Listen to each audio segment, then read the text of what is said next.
at it. Look, bang, this.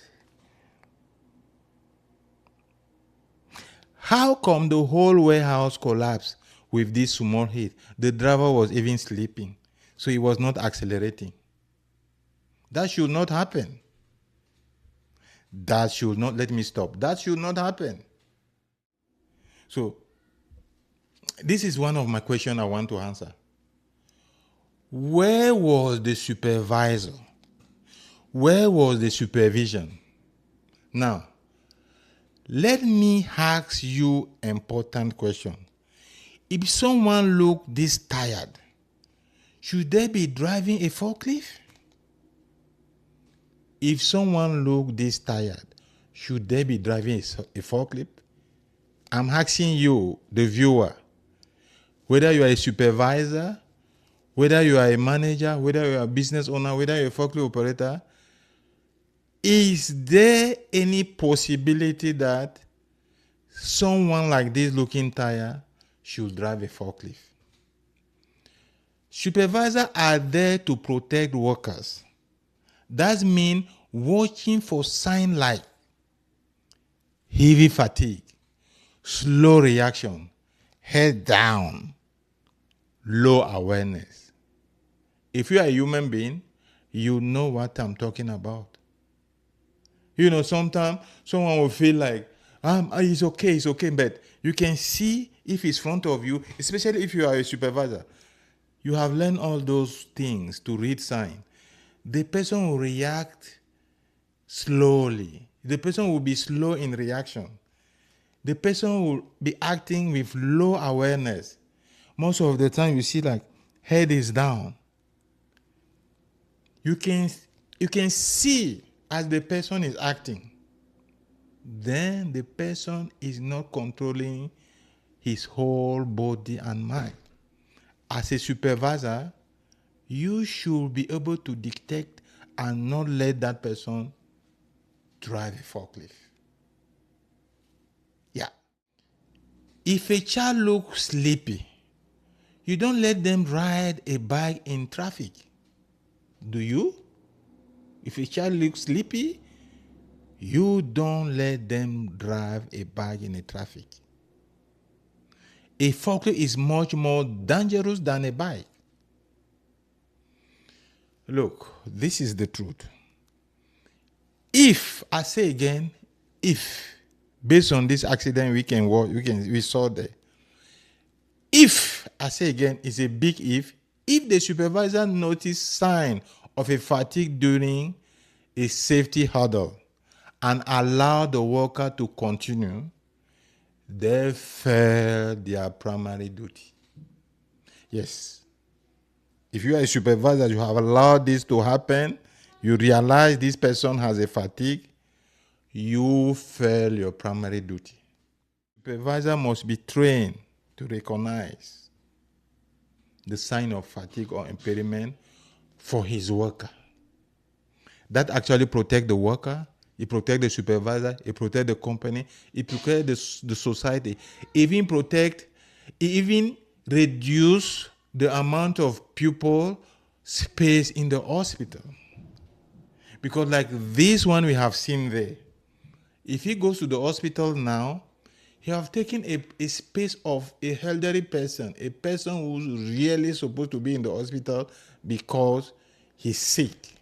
But because of the lack of following a basic procedure, whether it's a forklift operator, whether it's a supervisor, we are putting more people in the bed of the hospital. Then our hospital is full. So, the safety requirement like the one the HSE is requesting a supervisor to get is to protect all of us, the society, ourselves. Yeah. If you are a supervisor, a manager, or an entrepreneur having a company, letting a tire worker driving a forklift is not helping production. It is creating danger to you, to yourself. So now, let's talk about the biggest problem in this video. The forklift hit the rack at the lowest speed. but the whole warehouse collapsed. That should not happen. It was a lower speed, but the whole warehouse collapsed. That should not happen. A safe warehouse does not fall from one small hit like what we saw on the video. Let me play again, then you can see. So look, bang, this. How come the whole warehouse collapsed with this small hit? The driver was even sleeping, so he was not accelerating. That should not happen. That should not, let me stop. That should not happen. A safe warehouse does not fall from one small hit. This tells us something important. The rack were weak. Yes, the rack were weak. There was no strong protection, no barrier, no safety backup. The safety backup, we all know. You know, in the rack, there is, when you are setting a warehouse, there is safety bar and protection. You can solidify your rack in corners to be solid. You don't solidify your warehouse with those bars, with those corners solid. When you don't do it the way it's required by different organizations, you are putting your company in danger. Look, one, like he hit there, when one upright is hit as he was, the whole system should not fail. This warehouse was practically fragile. I'm sorry to say it. The warehouse we watched on the video there was practically fragile. Anyway, if you are a business person, you know what I'm talking about. And if you're a forklift operator, you should be aware of this so that you can claim your right. If they hire you to work in a warehouse that is tense and less solid or look dangerous to you, that could impact you, you don't need to work in such warehouse because you are protected by several legislation in your country or internationally. Like require rack to be designed to withstand certain impact, to be anchored properly to the floor to prevent total collapse from a single point of failure. You get it? That's the requirement of NC. If you are a business owner, if you are a manager, if you are a supervisor, if you are a forklift operator, you should know that there's a requirement that your warehouse need to follow. Therefore, the warehouse where you are working, the rack need to be solidified in such a way that one hit should not create a domino effect as we see there where everything fell apart. Yeah. For those who don't know, I have mentioned in several of my videos, a forklift operator is a safety officer in a company. If you are serious, they will take you seriously. If you know how to apply the safety rule, you will be part of the company. If you help company keep the place safe, you will be considered as the best employer. And don't be surprised, your salary could be raising. Your salary could be going up and up and up because you are helping the company to avoid this disaster as you see. This is a disaster. It costs a lot to a company for a small mistake. As you are watching this video, share and subscribe. Join our community. We have BreezeSpeak community network that we share tips and tricks on how to develop ourselves, on how to create opportunity for ourselves. Join our community at the link below. And don't forget, this video can help another person, another manager, another forklift operator that share my video.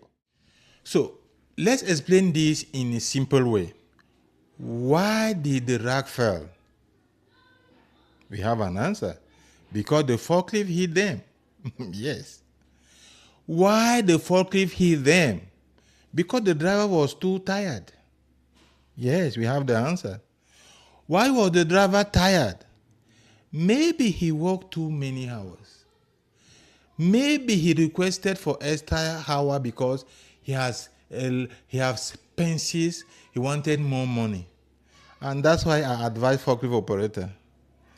Don't overload yourself. Money is good, but your life is more precious.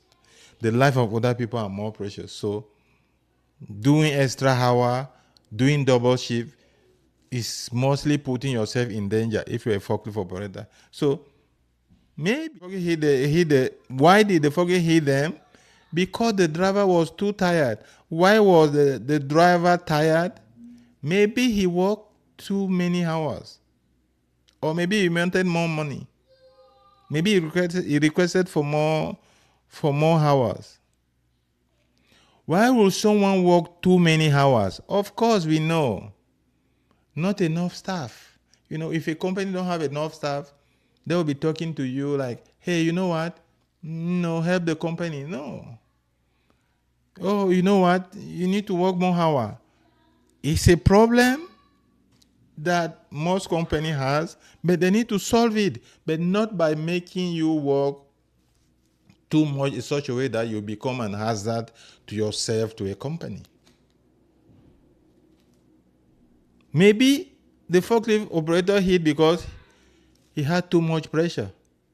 There are certain company, you work too much with pressure. They only put production first and safety later. And then there's consequences. So, this accident did not start today. It started long before this shift. Do you agree with me? Comment below. This accident did not start today. It started long before this shift. Let me play again at the last time so that you can see that what I'm saying is true. So let me play again a little bit. Let me put back. Let me play again. Look. A human being sleeping and driving a forklift and is hit and he run away, who would accept to be in this situation? There should be a problem with the system. That's why I think this accident we saw there on the video did not start today. It started long before the shift of this person who almost hit himself. This accident is like a tired man leaning on a weak fence. The man did not break the fence. The fence was already broken. Don't blame the driver for hitting the rack. Ask why the rack could not survive a small hit. If you are an operator, you are too tired, speak up. Your life matters. If you are a supervisor, a tired worker on a forklift is a warning sign, not a productivity win. Safety check save life. Safety check save life if you are a company. Join the community. There's a link below, and this is an announcement. I'll be going live every Sunday. If you have questions about safety at work, if you have questions about forklift safety, salary, how to make resume, how to get job, join my live on Saturday, 9 a.m. Eastern Time. So, forklift don't cause disaster alone. Weak system do. So next time, let's build the system strong together. Share and subscribe. See you another time. Ciao.